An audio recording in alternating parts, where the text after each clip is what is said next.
अथ श्रीमन्नारायणीयम् चतुर्विंशतितमं दशकम् प्रह्लादचरितवर्णनम्। हिरण्याक्षे पौत्रिप्रवरवपुषा देव भवता हते शोकक्रोधग्लपितधृतिरेतस्य सहजः हिरण्यप्रारम्भः कशिपुरमराराति सदसि प्रतिज्ञामातेने तव किल वधार्थं मधुरिपो विधातारं घोरं स खलु तपसि त्वान चिरतः पुरः साक्षात् कुर्वन् सुरनरमृगाद्यैरनिधनम् परल्लब्ध्वा दृप्तो जगदिह भवन्नायकमिदम् परिक्षुन्दन्निद्रात् धरत दिवं त्वामगणयन् निहन्तुं त्वां भूयस्तव पदमवास्तस्य चरिपोः बहिर्दृष्टेरन्तर्दधितहृदये सूक्ष्मवपुषा नदन्नुच्चैस्तत्राप्यखिल भुवनान्ते च मृगयन्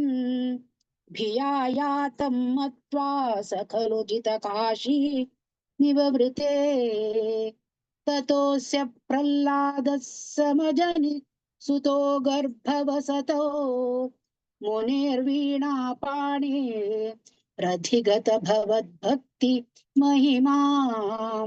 स वै जात्या दैत्य शिशुरपि समेत्य त्वयि रतिम् गतस्त्वद्भक्तानां वरद परमोदा हरणताम् सुरारीणां हास्यन् तव चरण दास्यन् निजसुते स दृष्ट्वा दुष्टात्मा गुरुभिरशिक्षिरममुम् गुरुप्रोक्तं चासाविदमिदमभद्राय दृढमित्यपाकुर्वन् सर्वं तव चरणभक्त्यैव पवृधे अधीतेषु श्रेष्ठं किमिति परिपृष्ठेत्तनये भवद्भक्तिं वर्यामभिगदति पर्या कुलधृतिः गुरुभ्यो रोषित्वा सहजमतिरस्येत्यभिविदन् वधोपायानस्मिन् व्यतनुत भवत्पादशरणे सशूलैराविद्धः सुबहुमथितो दिग्गजगणैः महासर्पैर्दृष्टोऽप्यनशनगराहार विधुतः गिरीन्द्रावक्षिप्तोऽप्यहह परमात्मन् नहि विभो त्वयि न्यस्तात्मत्वात् किमपि न पीडामभजत ततः शङ्काविष्टः स पुनरतिदुष्टोऽस्य जनकः गुरुक्त्या तद्गेहे किल वरुणपशैस्तमरुणत गुरोश्चासान्निध्ये स पुनरनुगान् दैत्यतनयान् भवद्भक्तेस्तत्त्वं परममपि विज्ञानमशिषत् पिता शृण्वन् बालप्रकरमखिलं त्वस्तुतिपरं वृषान्धः प्रायिणं कुलहतककस्ते बलमिति बलं मे वैकुण्ठस्तव जगतां चापि सबलं स एव त्रैलोक्यं सकलमिति धीरोय मगधीत् हरे क्वासौ सकल जगदात्मा हरिरिति प्रभिन्ते स्म स्तम्भन् चलितकरवालो दितिसुतः अतः पश्चाद्विष्णो न हि वदितुमीशोऽस्मि सहसा कृपात्मन् विश्वात्मन् पवनपुरवासिन् मृडय माम् इति श्रीमन्नारायणीये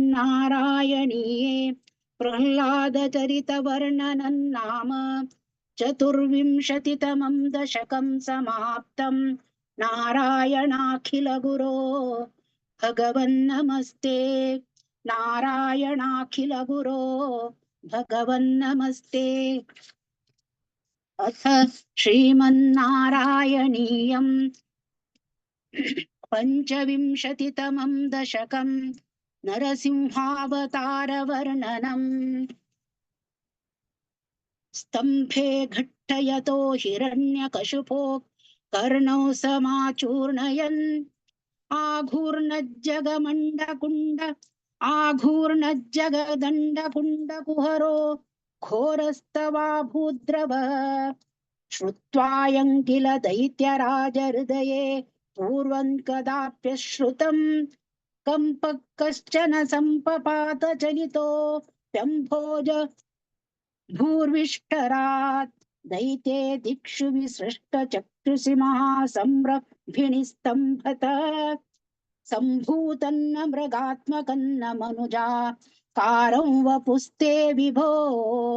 किं भीषणमेतदद्भुतमिति विभ्रान्तचित्ते सुरे विस्फुर्जद्धवलोग्ररोम विकसत् वर्ष्मा समाजृम्भताः। तप्तस्वर्ण सवर्ण घूर्णगतिरो प्रूक्षांस्मं सटाकेसर प्रोत्कम्प प्रनिकुम्बिताम्बरमहो जीयात वेदं वपुः व्याप्तमहादरी सखमुखं खड्गोर्ग वल्गन्महाजिह्वा निर्गमदृश्यमान सुमहा दंष्ट्रायुगोड्डामरम् उत्कर्पद्वलिभङ्गभीषणहनुं ह्रस्वस्थवीयस्तरग्रीवं पीवरदोषतोद्गतनखस्क्रूरांशु दूरोल्बणम् व्योमोल्लङ्घिघनाघनोपमगन प्रध्वान निर्धावित स्पर्धालु प्रकरन् नमामि भवत स्तन्नारसिंहौ वपुः। नूनौ विष्णुरयन्निहम्य निहन्य ममुति भ्रामद्गदा भीषणम् दैतेन्द्रं समुपाद्रवन्तमधृता दोर्भ्यां प्रतुभ्याममुम् वीरो निर्गलितोऽथ खड्गफलकौ गृह्णन् विचित्रश्रमान् व्यावृण्वन् पुनरापपात भुवन ग्रासोद्यतन्त्वामहो भ्राम्यन्तन्दिति जाघमं पुनरपि प्रोद्गृह्य दोर्भ्यान् जवात् द्वारेथो